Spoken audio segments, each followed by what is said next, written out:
In this video, I'll be showing you step by step how to save Workspace inside of NinjaTrader 8. It is super easy to do. So the first thing you need to do is open up NinjaTrader inside of your favorite browser, and then from here you'll need to log into your account.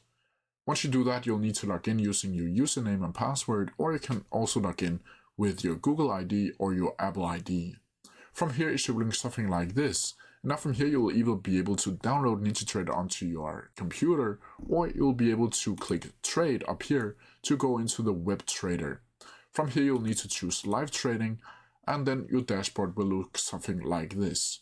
Now from here you'll see your entire dashboard or your custom dashboard, and to save it you'll simply need to go up to the new icon up here, and from here you'll need to go over to Workspace templates, and here you can add it a name. Let's call it test 1 for this tutorial. From here you'll need to click save, and from here you can go up to new again, and then you can click on it one time, and then the dashboard will open up like so. But that's how you do it. If you have any questions about it, please send down in the comment section below, and I'll try my best to answer them as quickly as possible. See ya!